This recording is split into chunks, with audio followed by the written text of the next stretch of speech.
Buenas tardes. En medio de este calor del verano, les quiero dar la bienvenida un domingo más a nuestras conversaciones de arte.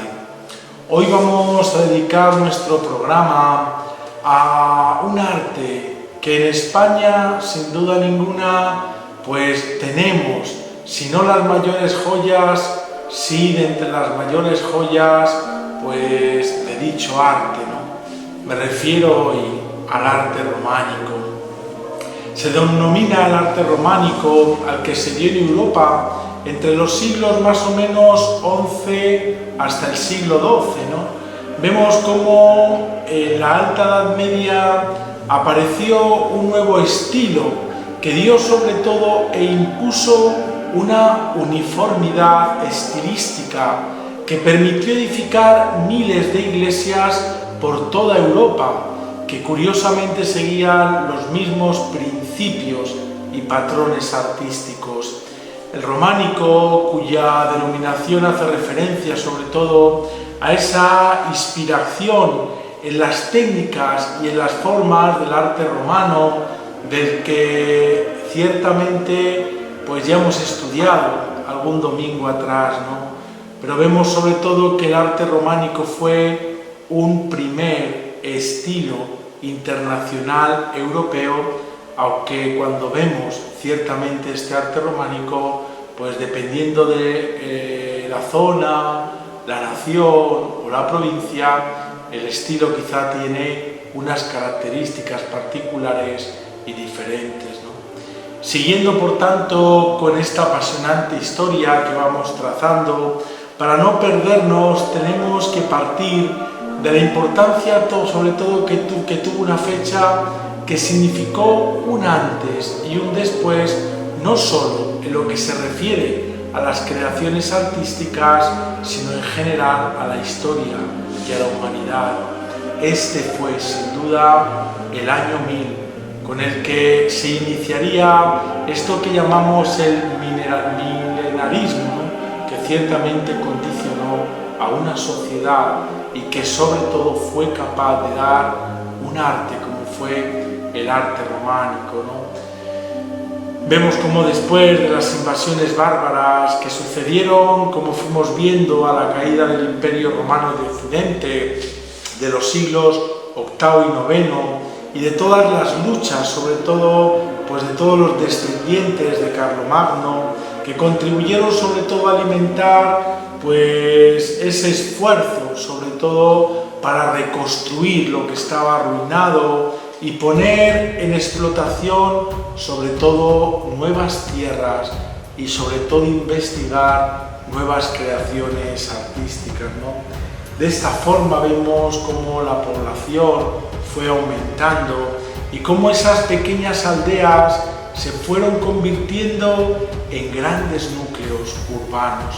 Con el crecimiento de estas ciudades va a ir apareciendo, aún en medio de esta sociedad que nos ocupa hoy, que es una sociedad evidentemente feudal, pero va apareciendo poquito a poco esa nueva clase que llamamos la burguesía.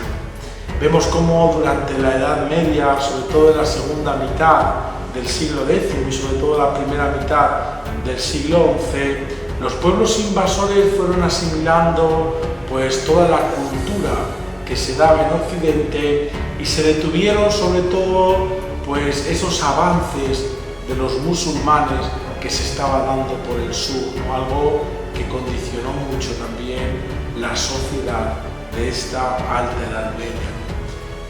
Aquí es donde se empiezan a instaurar estos reinos que llamamos feudales, basados sobre todo en una relación de vasallaje. Conformaron este nuevo marco político de Europa a partir del siglo X, iniciándose así ese camino de formación que hoy podemos llamar los primeros estados nacionales, tal como los vamos conociendo pues hoy, ¿no? Que se van dando a partir de este siglo. Vemos que si los siglos precedentes también, desde toda la caída del Imperio Romano, son para Occidente ese momento de decadencia y de oscuridad, a partir sobre todo de mediados del siglo X, pues se va a dar una gran recuperación económica que va a contribuir mucho a esta creación del arte románico, ¿no? Va a haber también una recuperación política, cultural, religiosa, que se va a hacer patente, aunque esta recuperación no sea igual de rápida en todas las ramas de la actividad humana. En esta situación vemos de relativa tranquilidad, hubo un profundo sentimiento espiritual que iba enraizando sobre todo en esa sociedad de la Alta Edad Media en Europa, ¿no? Fueron años y por eso desde aquí tenemos que entender este arte como esa superación de este milenarismo que quizá a veces pues se creía que era basado en un sueño, que el mundo se acababa, pero también en hechos reales, ¿no? El milenarismo se va a fundar sobre todo pues en esa gran invasión que vemos que va haciendo, por ejemplo, el reino musulmán, ¿no? Y que ciertamente podemos poner un ejemplo en España, cuando cae sobre todo en el año 989, como toda la ciudad de Barcelona pues va a quedar arrasada con Almanzor, luego después pues Santiago de Compostela hacia el año 912, y como este final del siglo, digamos, X, cuando nos acercábamos ya al siglo XI, en el año 1000, pues se daba esa concepción de que el mundo iba a terminar. El románico no es otra cosa que al final pues esa respuesta a superar el miedo de este milenarismo, o al menos así lo creo yo. Pero por eso era una sociedad que estaba claramente marcada por una conciencia del pecado y por el temor, el miedo a la condenación eterna. Esta idea va a aparecer una y otra vez en las representaciones artísticas del arte romano. El sentimiento de culpa y la creencia en el perdón a través del arrepentimiento calaron en el fondo de aquella sociedad. Por eso la penitencia va a ser uno de los modos esenciales de toda esa sociedad que, como hemos dicho, era sobre todo teocéntrica, donde el centro estaba en Dios. Esta forma de pensamiento, por tanto, alcanzó su punto más acusado pues alrededor de este año 1000, que hemos dicho nada ya con esos temores de fin de milenio. Siempre, sin duda, se creyó que el alivio, una vez pasada esta fatídica fecha, se había transformado sobre todo en ¿qué? En un agradecimiento a Dios y en un incremento de las congregaciones religiosas, siguiendo pues con esta apasionante historia que vamos trazando. Pero para no perdernos sobre todo en muchas disquisiciones, tenemos que partir pues de la importancia que tuvo esta fecha, que significó un antes y un después, ¿no? Como muy bien saben quienes conversamos y me siguen domingo a domingo, a mí me gusta mucho contextualizar el arte, porque creo que si no, no se entendería nada. Pero si cabe, cuando hablamos de las expresiones artísticas que se dieron sobre todo en la Edad Media, como fue este arte románico en la Alta Edad Media, después el gótico que veremos en sucesivos programas, es en definitiva fundamental tener el contexto histórico y social en el que nació, para poder entender sin duda pues este arte. Por eso, si tuviéramos que resumir, o al menos a mí me pidiera pues un resumen de lo que el arte románico pues nos quiere narrar, yo no tendría duda en afirmar que si pudiéramos encontrar en un libro lo que el arte quiere expresar en el románico, ese es sin duda ninguna el libro del Apocalipsis de San Juan, que le valdría a los artistas sobre todo como una gran fuente de inspiración, además de los evangelios. Otro de los elementos fundamentales para entender el románico, porque nació en el fondo, en aquella abadía de Cluny, pues es la vida monástica, que era considerada pues como la superior a la clerical y desde luego la laica, ¿no? En esa sociedad feudal que, como saben, pues estaba, digamos, dividida en grandes estamentos arriba del todo, con un, digamos, sobre todo un gran valor moral sobre la sociedad, eran los monasterios, ¿no? Por eso va a renacer a raíz de estos monasterios la vida urbana, porque muchas veces pues, la tierra va a seguir siendo la base de la economía, ¿no? La tierra vemos como desde tiempos de carolingios pues estaba estructurada, como hemos dicho, en señoríos, ¿no? Cuya base era sobre todo pues, una base territorial en donde se dividía realmente pues, estos territorios, ¿no? Pero ciertamente estaba dividida pues, en los grandes señores, dueños pues, de estas tierras, que sería el poder político, ¿no? Pero sobre todo era también la Iglesia, ¿no? Los grandes propietarios de grandes extensiones de tierras, y de ahí el centro de este arte románico, que será la arquitectura, la pintura y la escultura religiosa, se debe en gran medida a que realmente la Iglesia tenía un gran poder en este tiempo, ¿no? De tal manera que vemos como cultura e Iglesia, arte e Iglesia van a ir juntos a partir de este momento. Junto con este papel determinante de los monasterios y de la expansión de los monasterios, vemos que una cosa fundamental también para la expansión del arte románico y la creación del mismo es sin duda ninguna las peregrinaciones y las cruzadas, ¿no? Esto va a ser, sobre todo en España, este famoso Camino de Santiago, pues va a hacer que se multipliquen y sobre todo tengamos una belleza sin igual en este arte que llamamos románico, ¿no? Por eso vemos cómo durante los siglos centrales de la Edad Media la peregrinación a los lugares santos fue muy común, ¿no? Sobre todo Roma, Jerusalén y Santiago de Compostela, ¿no? Es el momento de las peregrinaciones. La peregrinación que alcanzó sobre todo su mayor influencia fue la de Santiago de Compostela en este siglo. Vemos cómo pues, Tierra Santa era un poquitín, pues, digamos, dominada en esta época por los musulmanes, el tiempo de las cruzadas era peligroso, ¿no? Mientras que Santiago de Compostela, pues como bien vemos en nuestro camino, pues fue realmente su auge y su inicio realmente desde, digamos, este tiempo de la Edad Media, ¿no? En el arte, por eso lo señalo, porque el Camino de Santiago no va a ser baladí, no es algo superfluo, sino que desde el punto de vista artístico, pues el Camino de Santiago va a ser la vía de penetración del románico, que como sabemos se empezará a gestar en Francia a finales del siglo X con esa reforma de los monjes benedictinos que era Cluny. A partir de ahí van a surgir otras peregrinaciones, sobre todo promovidas por los monasterios, que es otra cosa importantísima, ¿no? Que era las reliquias de los santos.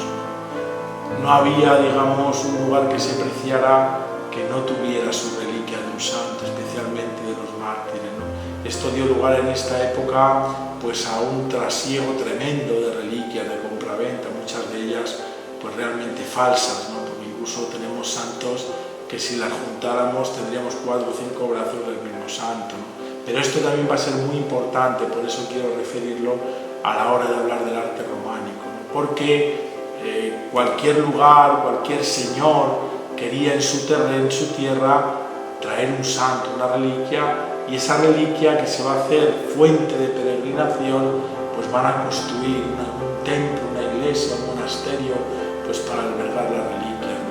Esto que tiene un sentido religioso también lo era económico, porque evidentemente pues estos lugares luego traerían pues, grandes beneficios también económicos. No todo en definitiva pues iba a contribuir lo religioso, lo político, lo económico, pues a que se enalteciera y se crearan pues, estas expresiones artísticas del arte romano. Vemos por tanto cómo en general todas estas peregrinaciones promovidas pues va a dar un importante intercambio cultural sin igual en la Edad Media entre los diferentes pueblos europeos y también un estímulo económico para las poblaciones que se hallaban en estas vías de peregrinación. Esto es importante, ¿no? Cuando nosotros decimos, bueno, ¿y por qué esta unidad también nunca antes había habido esta unidad arquitectónica de iglesias, de templos, de monasterios, de pintura? Pues por este flujo de las peregrinaciones, de las reliquias de los santos, de los lugares pues, de culto, ¿no? Que va a unificar a lo largo pues, de toda Europa este arte románico. El arte románico en esencia es espiritualidad. Por eso, queridos amigos, queridas amigas, os invito a que nos adentremos hoy en un mundo mágico, misterioso, lleno de símbolos y de poder interpretar tantas cosas en este arte magnífico que fue el romano. Y a no perder una cosa de vista, que este arte sobre todo es para dar culto a la grandeza de Dios. Abramos pues las puertas del templo, adentrémonos en este siglo X y descubramos este arte apasionante que es el arte románico.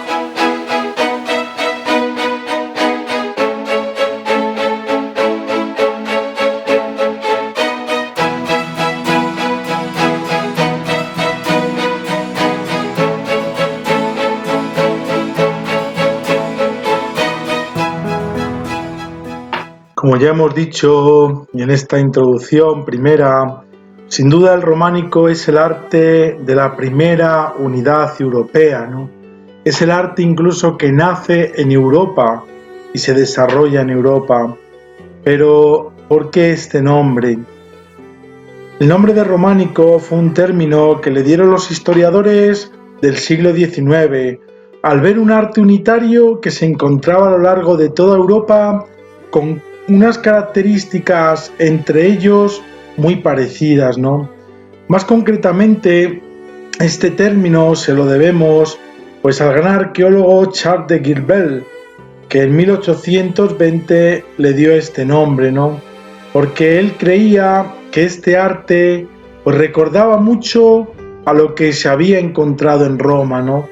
Por eso Girbel considera que el arte románico es heredero del arte romano, ya que entonces pues se había creado ese término de lenguas romances para referirse a las lenguas herederas del latín.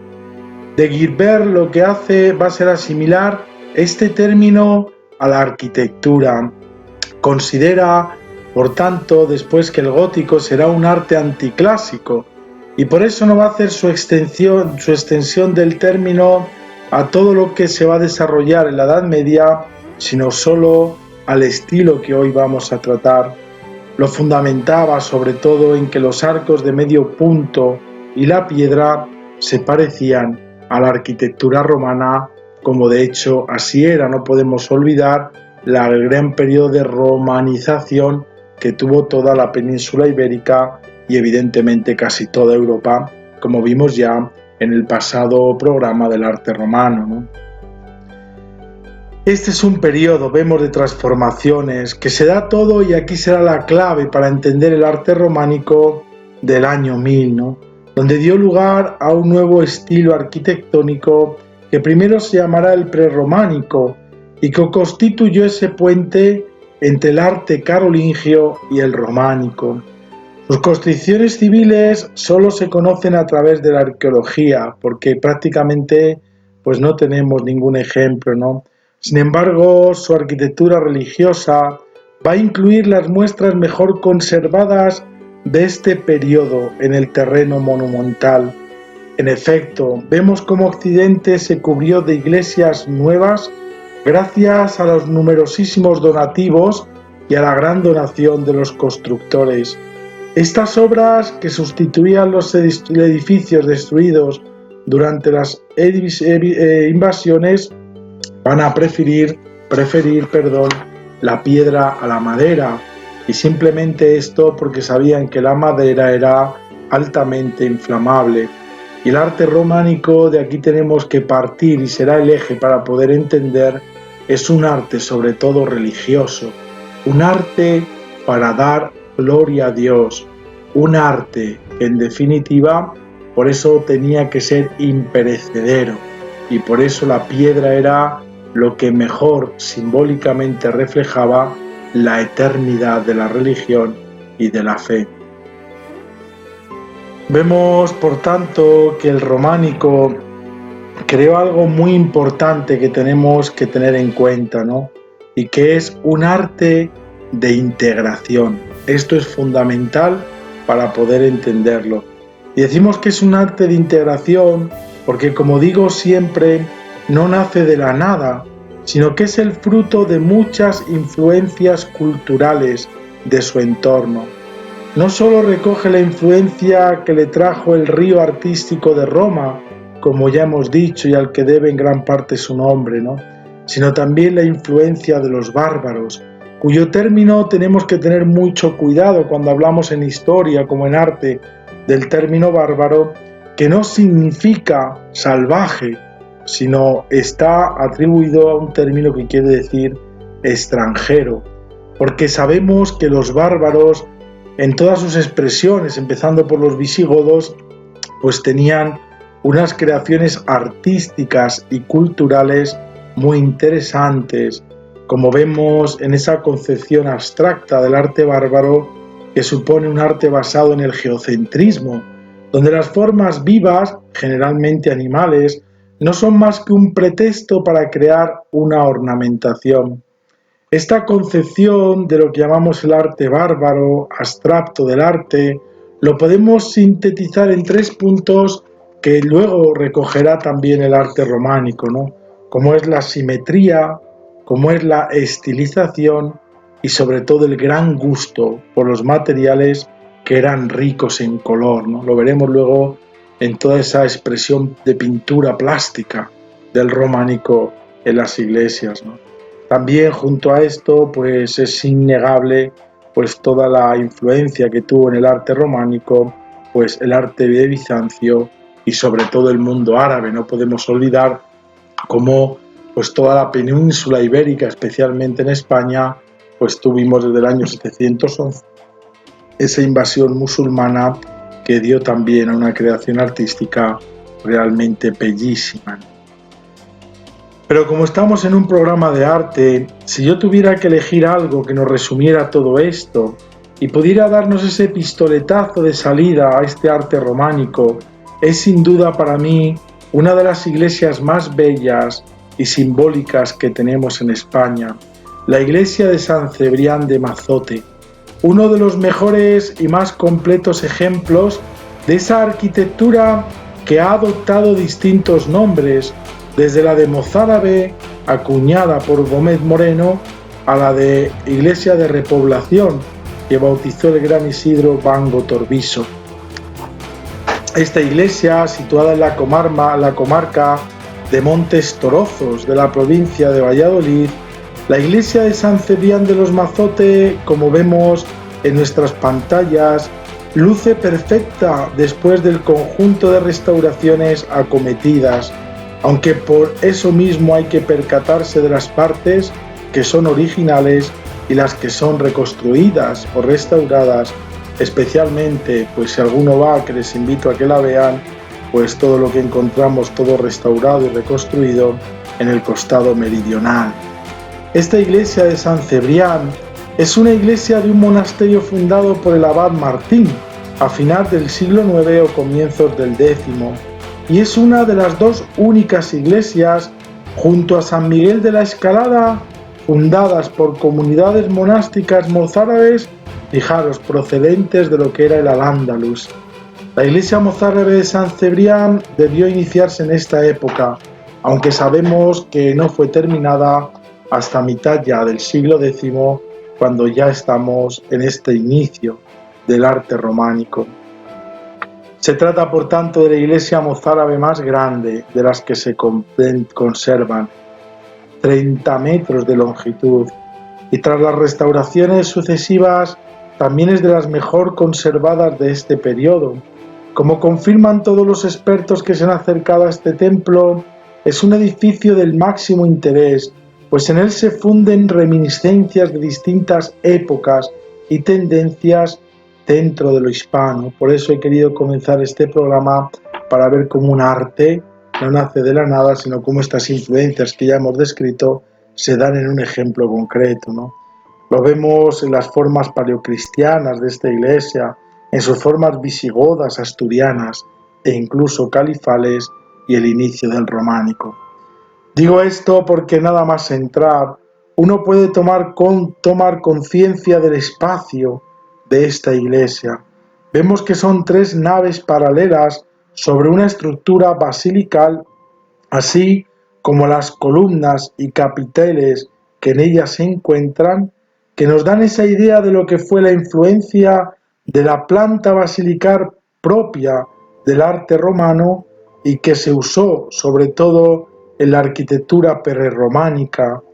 Como vemos, el arte románico después va a crear otro tipo de planta en las iglesias, que no va a ser la planta basilical, sino la cruz latina, para también incluso en la arquitectura expresar ese símbolo de que la iglesia como edificio no es otra cosa que la expresión de esa iglesia, cuerpo místico de Jesús, que la fundó y entregó su vida por ella en la cruz.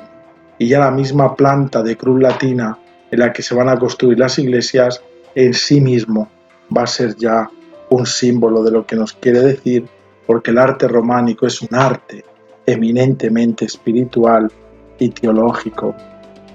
Vemos en esta iglesia cómo los artesonados no son de piedra como será el románico, sino que todavía son de madera y que nos recuerda la manera de construcción del arte romano. Si continuamos por esta maravillosa iglesia, nos encontramos también con unos preciosos arcos de herradura típicos del arte visigodo. Pero si nos fijamos todavía más y vemos al techo, vemos como encima de esos arcos se va a elevar muchísimo la altura de la iglesia, lo que ya nos va a dar idea que nos encontramos en ese inicio del arte románico. Fíjense qué maravilla de arquitectura, porque es el eclecticismo, es de los valores más singulares que tiene esta iglesia de San Cebrián de Mazote. Como hemos visto toda esa reminiscencia de primitivas basílicas paleocristianas, ese testero al arte prerrománico asturiano, esos arcos formeros con forma de herradura, con reminiscencias de las construcciones mozárabes y esa decoración de capiteles, encontramos sin duda algunos de los elementos visigodos. Quisiera también hacer mención, aunque como siempre digo el tiempo es nuestro mayor enemigo, pues una especial mención merece la estela o friso encontrada en la propia iglesia, que va a representar de manera geométrica y muy primitiva 2 monjes o santos en las inmediaciones de la muralla de un castillo. Mazote, por tanto, es sin duda alguna la construcción que mejor refleja esta convivencia de distintas culturas y estilos artísticos en nuestra península ibérica, en un espacio temporal donde los conflictos por conquistar y reconquistar territorios eran siempre una constante. Aunque de tiempo posterior, otra joya que yo les invito a ver en el interior de esta iglesia, que hemos hecho referencia, pues es una preciosísima piedad del siglo XIV y una Asunción que se encuentra dentro de alabastro, nada menos que de Inocencio Berruguete. Todo esto la convierte en uno de los edificios más impresionantes de la provincia. Como solemos hacer en estos programas anteriores, vamos a dividir hoy también nuestro programa en estos 3 apartados que nos permitan comprender y disfrutar mejor de este arte. Por un lado la arquitectura y por otro lado la pintura y la escultura. Pero desde un principio quisiera dejarles muy claro una cosa, que nos encontramos sobre todo en esta época en una sociedad teocéntrica, es decir, que el centro es Dios y por tanto tenemos que tener muy claro que todo el arte será para dar culto y gloria a Dios.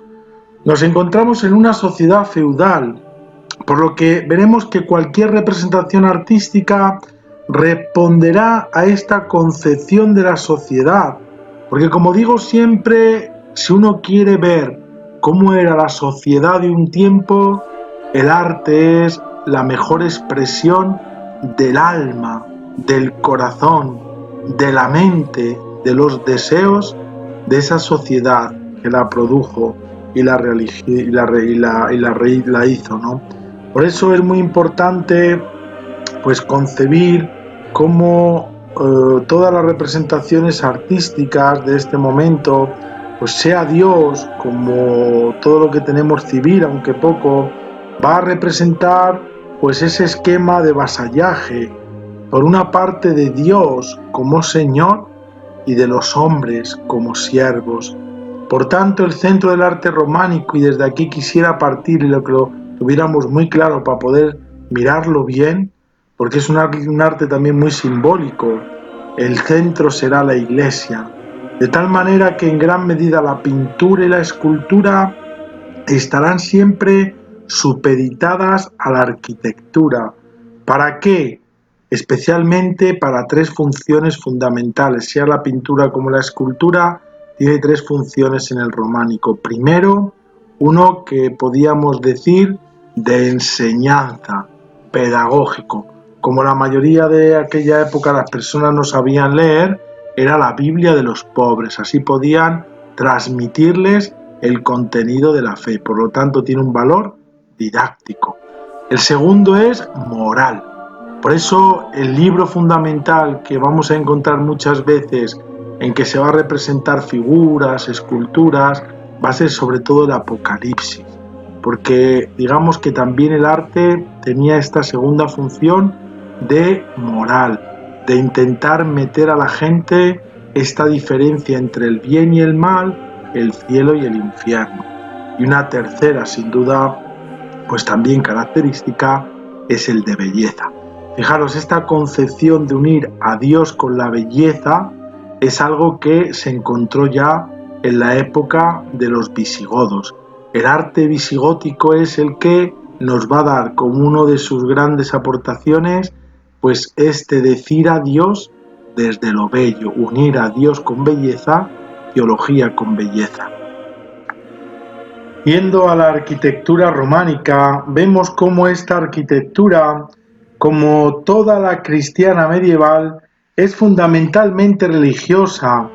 Creó un tipo de templo abovedado muy uniforme, lejos del puramente basilical que evolucionando pervivió a través del gótico hasta llegar el Renacimiento. También vemos cómo dio forma a un nuevo tipo de monumento religioso, el monasterio, que nació sobre todo para responder a las necesidades de las florecientes órdenes monacales.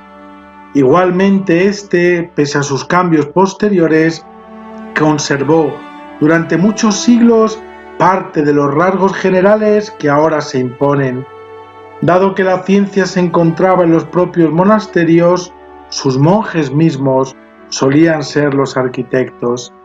Al margen de los grandes progresos técnicos que la arquitectura románica aportó a los estilos occidentales anteriores, los maestros románicos siguieron confiando más en la gran masa de muros y bóvedas que en el equilibrio y en el contrarresto de las presiones. Dado que no se abren grandes vanos en los gruesos muros y las ventanas son pequeñas y estrechas, a veces como saeteras, sobre todo esto lo vemos como en la imagen que tenemos delante en los ábsides, los interiores son oscuros, invitando no solo al recogimiento, sino que buscan sobre todo el recogimiento. La arquitectura románica, por tanto, es ese estilo europeo de construcción, ¿no? Vemos cómo las características, o al menos las principales características de la arquitectura románica, yo hoy las resumiría así para ver luego todo esto aplicado en un ejemplo concreto. Vemos que son edificios austeros, sencillos y sólidos. La planta va a ser en forma de cruz latina, siempre va a tener un número impar de naves, siendo siempre la central más amplias que las laterales. Se va a usar sobre todo el arco de medio punto, que va a ser el elemento principal en el que se sustenta la nave. Se encuentran sostenidos por columnas o pilares decorados con escenas o personajes bíblicos. Las bóvedas son de cañón, que son las más comúnmente empleadas, ¿no? Que están constituidas para poder luego dar esa sucesión de arcos de medio punto, ¿no? Luego veremos también que incluso, pues al final ya casi del románico, esa transición hasta el gótico, pues las cúpulas o las bóvedas en vez de cañón, pues algunas van a ser ya de crucería, ¿no? Vemos también otra, digamos, característica, como la decoración, se va a concentrar en los pilares, las portadas o las cornisas, siendo el resto de elementos de una elevada sobriedad. Al usar la piedra como material constructivo, vemos que las paredes son siempre gruesas. Se empleaban paredes de este gran grosor para de este modo evitar la necesidad de contrafuertes, ¿no? Por eso las aperturas eran pequeñas y casi inexistentes, ya que si no se desvanecían realmente las paredes, ¿no? Los edificios. Los techos vemos como primero construidos de madera, pero más tarde se harán solo de piedra. Generalmente, sobre todo, pues porque la madera era, pues con gran peligro para los incendios, ¿no? Quizá la característica habitual a partir de ahora de las iglesias románicas, pues son las torres, ¿no? Ciertamente que entre los edificios románicos, que ahora pues estas características que he querido dar de una manera muy general, pero que me interesa verlo sobre todo pues en algo concreto, pues es verdad que en España podremos encontrar, qué sé yo, la Catedral de Santiago de Compostela, el Monasterio de Santo Domingo de Silos, las murallas de Ávila, la abadía quizá de Cluny, que es donde empieza el románico. Pero yo quisiera detenerme en una arquitectura ahora que vamos a ver juntos, pues que quizá porque es menos conocida para nosotros, pero para mí es una de las que más me gusta y una de las grandes joyas también, pues del románico, ¿no? Nos vamos a ir a Italia y vamos a ver ahora todas estas características en esta bellísima catedral de Módena, que es evidentemente románica. Quiero ponerles este ejemplo porque quizá yo no sea objetivo, pero para mí esta catedral de Módena es de los edificios más impresionantes que encontramos del románico, ¿no? Es quizá también uno de los lugares del estilo románico para mí más importantes de Europa y a su vez pues pertenece al patrimonio de la humanidad. Su magnífica fachada frontal, primorosamente labrada en mármol, descuella por esos notables relieves y esculturas firmada nada menos que por el maestro Guglielmo y por dos de sus discípulos. La fachada vemos que tiene unos relieves notables, obra del ya citado Guglielmo, un contemporáneo del arquitecto que hizo esta catedral en el año 1099 que empezó y que se la debemos al arquitecto Lanfranco. Los relieves vemos cómo incluyen retratos de profetas y patriarcas y muchas de las historias bíblicas que en su conjunto forman una obra maestra de la escultura románica de la que luego hablaremos.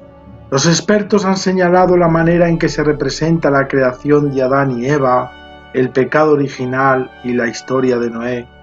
Artísticamente, las puertas laterales son también notables, porque nos damos cuenta que no podemos ver esta catedral exenta, sino que tenemos que contemplarla, y de aquí esta originalidad que luego dará posteriormente paso al románico, que es esta catedral de Módena en conjunto con esta pues gran plaza que llamamos la Plaza Grande, donde se encuentra la catedral y que se encuentra la Porta Regia, puerta real hecha por los campionenses, y la más pequeña, la Porta dei Principi, la Puerta de los Príncipes, decorada por un pupilo de Guglielmo, con relieves que describen la vida de San Geminiano, puesto que esta catedral estuvo hecha para albergar los restos de este santo patrón de Módena, San Geminiano. Vemos cómo en el interior la catedral se encuentra dividida en 3 naves. Entre la nave central y la cripta se encuentra un parapeto de mármol diseñado por Anselmo da Campione, que va a representar la pasión de Cristo e incluye la última cena. Especial mención tenemos que hacer también a ese magnífico púlpito que fue diseñado por Arrigo de Campione y que está decorado, como vemos, con unas estatuillas de terracota impresionantes, ¿no? También es de mucho interés un crucifijo de madera, aunque ya es posterior, en el siglo XIV. Como vemos, es una auténtica joya del románico europeo, pues que ciertamente merece la pena visitar. En cuanto a la pintura románica, vemos que tiene un amplio desarrollo, dado que va ligada a la arquitectura. Los edificios románicos se caracterizan por disponer de amplias paredes o murales apropiados para la decoración pictórica. Por eso no podemos olvidar nunca lo que hemos dicho desde el principio, que la pintura en el románico es un arte subordinado a la arquitectura.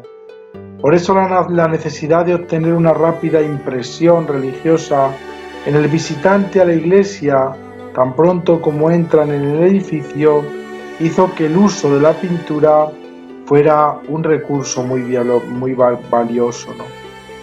Quisiera resumir unas cuantas características para ver un poco lo que es, dado la brevedad del tiempo que tenemos, esta pintura, ¿no? Por una parte, vemos que las pinturas van a narrar de manera simple sobre todo la palabra sagrada. Por otra parte, va a ser empleada para resaltar los mensajes religiosos y la doctrina católica que va a contenerse en estas iglesias y abadías y que se van a representar como algo antinaturalista de la realidad, porque lo que se propone sobre todo es esta dimensión didáctica. Son figuras, por tanto, generalmente bidimensionales y se presentan de manera frontal, de modo que, como vemos, no hay ninguna profundidad. Emplea colores muy vivos e intensos para representar de una manera muy expresiva las figuras y personajes. Emplea la distribución espacial jerárquica para distinguir los personajes de mayor importancia, de tal manera que, a diferencia de la pintura que será del Renacimiento, aquí no vamos a encontrar la importancia de los personajes por la perspectiva, sino por el tamaño de la imagen.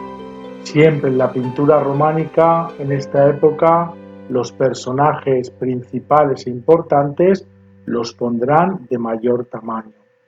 Hay poca importancia, por tanto, de la luz, del modelado. Las composiciones son simétricas y hay una ausencia total de la perspectiva, ¿no? Están pintadas sobre fondo liso, de tal manera que toda la atención se va a centrar en la figura. La pintura románica tiene una clara intención simbólica y divulgativa. Esto es fundamental. Va a tratar de narrar la sagrada palabra de Dios de una manera que sea entendible para todos los habitantes en la Edad Media, que en su mayoría, como ya hemos dicho, eran analfabetos. Para representar la temática religiosa se va a hacer una representación antinaturalista de la realidad. La pintura románica sirve, por tanto, de manera eficiente a la propaganda eclesiástica. Todas las figuras, por eso, son pintadas sin esa profundidad, con expresiones similares, para mostrar que todo el mundo es igual ante Dios. Esto es una cosa muy importante, ¿no? Lo veremos también en la escultura, pero como hemos dicho antes, la pintura tiene esa triple función: didáctica, de enseñar la palabra de Dios y la catequesis a quien no sabía leer; moral, para crear una conciencia moral, y veremos, por ejemplo, pues que va a estar tratado el tema mucho del juicio final, del apocalipsis y también, como no, pues esa búsqueda de la belleza que es Dios.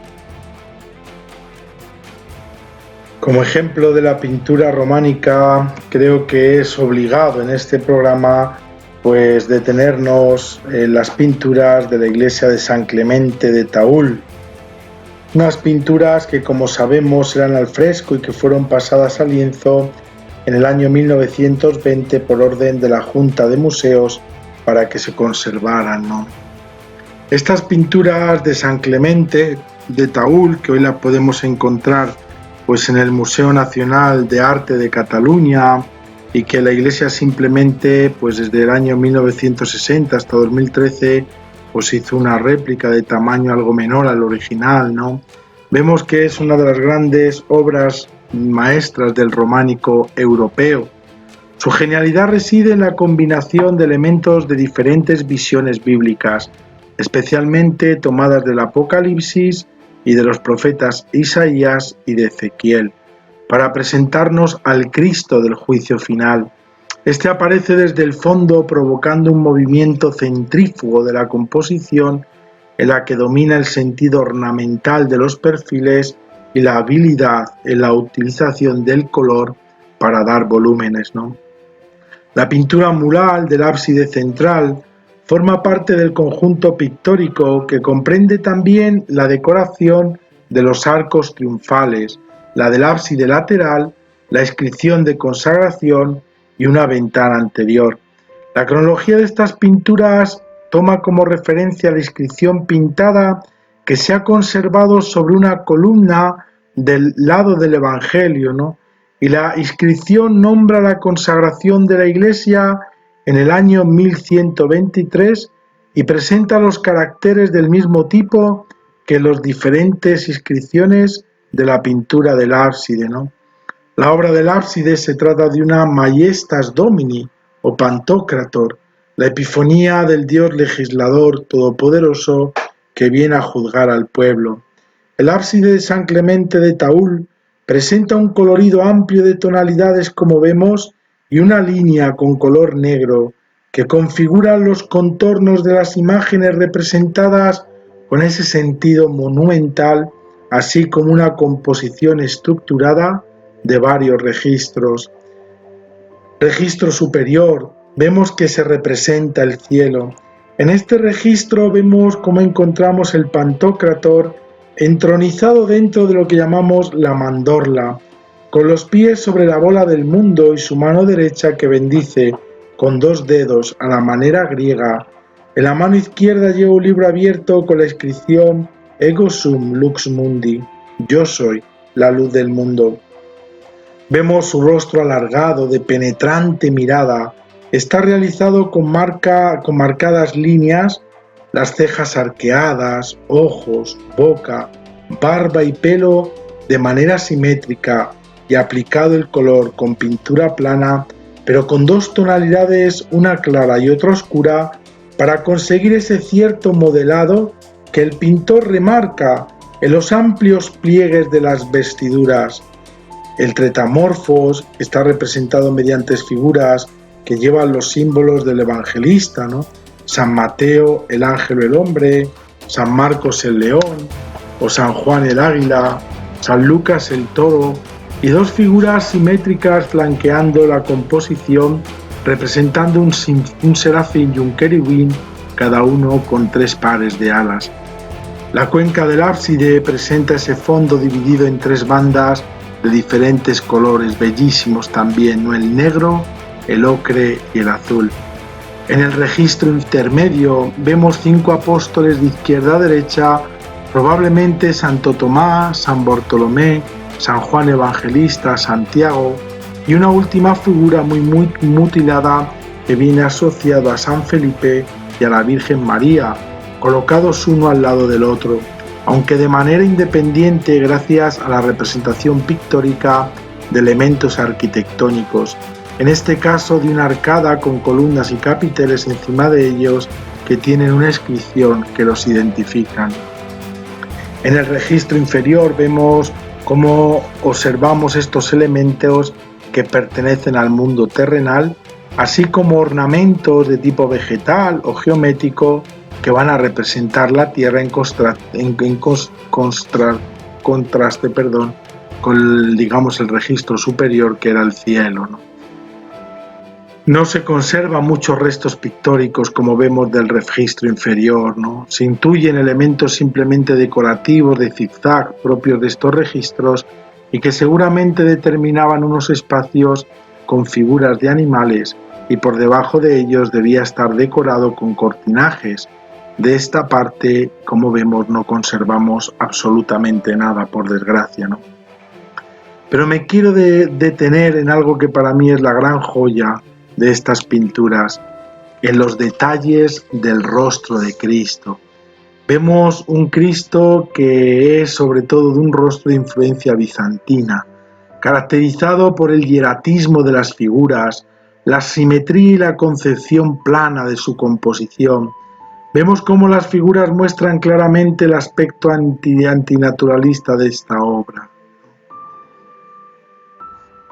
Con el paso del tiempo vemos que estas pinturas románicas quedaron escondidas detrás de retablos encalados o perdidas para siempre. Lo que se nos quiere mostrar es a un Dios desde la perspectiva más sobrenatural de la visión apocalíptica, dado que aparece con todo su poder y toda su gloria para juzgar a la humanidad. Por esta razón Dios no es presentado con todas aquellas características que lo identifican, digamos, de una manera fácil, sino representado sobre todo como ser supremo y que nos señala su magnificencia, ¿no? Por eso es un Pantocrátor, ¿no? La mano derecha de Dios, de Stella Patris Domini, pues está representado sobre todo este poder del Padre. Es muy importante este Dextera Domini, esta mano derecha de Dios, y que está representado también en este Cristo en majestad, en esta cuenca abisal. Es impresionante como vemos estas pinturas que sin duda ninguna hoy, pues por desgracia no la podemos contemplar donde tendríamos que contemplarlas, que es al natural en su iglesia, sino en un museo.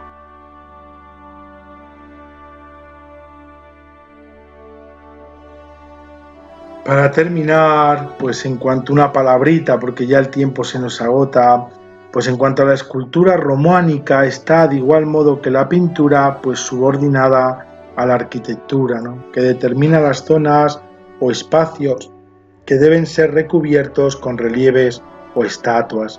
Los lugares donde más esculturas podemos encontrar son sin duda las entradas o pórticos de la iglesia y los capiteles de las columnas o pilares.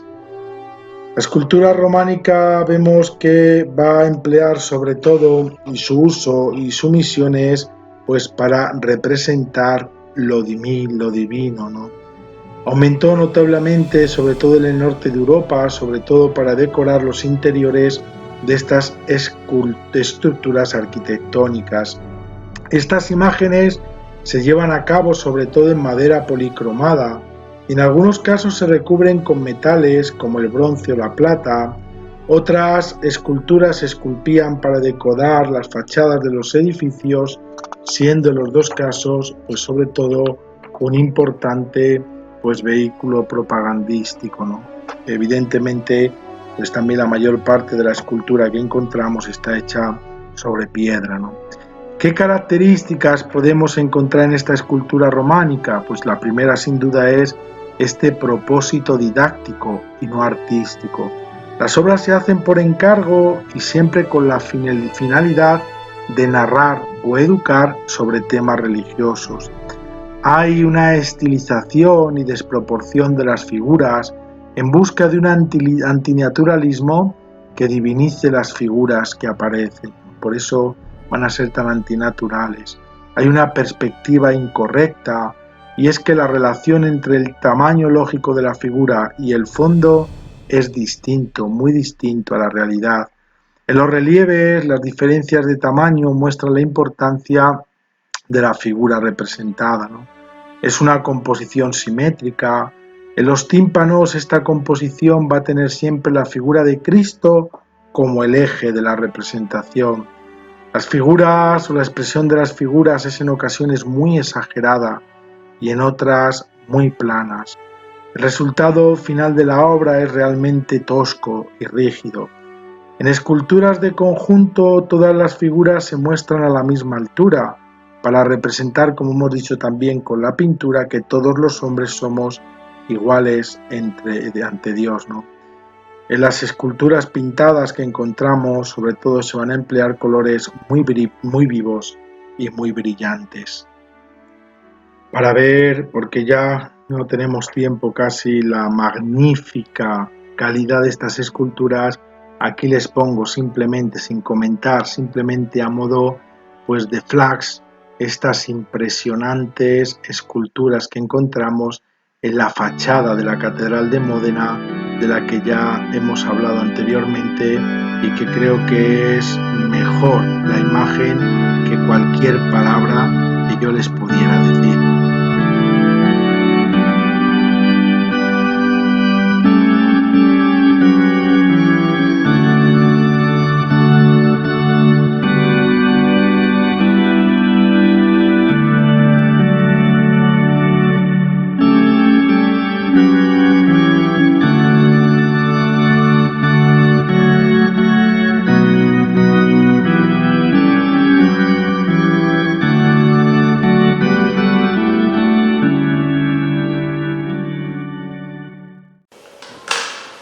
Impresionante, ¿verdad? Este programa.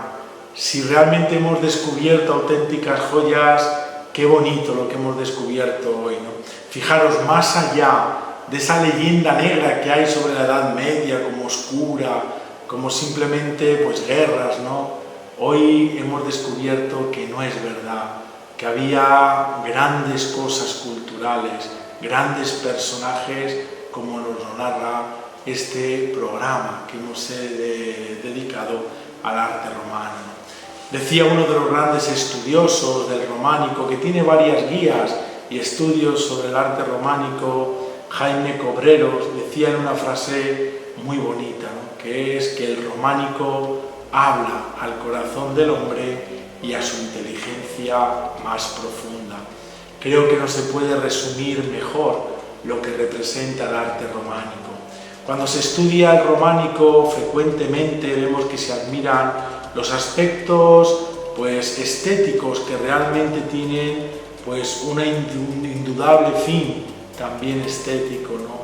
Pero un autor francés dijo de este arte algo parecido a que el románico nos deslumbra sobre todo por la armonía de sus volúmenes y la fantástica imaginación de su escultura. Un acercamiento que parece opuesto es el de aquellos estudiosos que analizan el románico y el arte medieval en general simplemente desde un valor puramente simbólico, y que es verdad, pero no se agota en lo simbólico como hemos visto este arte románico. Es decir, muchos solo ven en él el esfuerzo por crear verdaderos espacios sagrados donde revelar sobre todo al alma humana lo trascendental. Y esto es lo verdaderamente importante. Estas perspectivas, en realidad, todas de ellas coinciden, ¿no? Por eso, creo de hecho la admiración y el hechizo que este arte causa al hombre moderno, por encima de cualquier otro estilo artístico, se debe a que el románico, es sobre todo un arte unitario. Va a emplear estas formas artísticas sencillas, como hemos visto, que va a lograr transmitir un mensaje de armonía intelectual en quien lo percibe. El románico es verdad que es un arte densamente simbólico, quizá de ahí, al menos para mí, su atractivo. El acercamiento que hemos hecho a él, por lo tanto, es este acercamiento vivencial a su simbólico, a su alma. Por eso conviene pues, ir descubriendo estas maravillas que el tiempo, la historia, nos ha ido dejando. Por eso lo que nos va a poner el arte románico, queridos amigos, es sobre todo un camino espiritual. Por eso es importante precisar antes en qué ser humano se piensa para ese camino. Y a primera vista, ciertamente, podríamos creer que el románico simplemente pues es un dualismo, ¿no?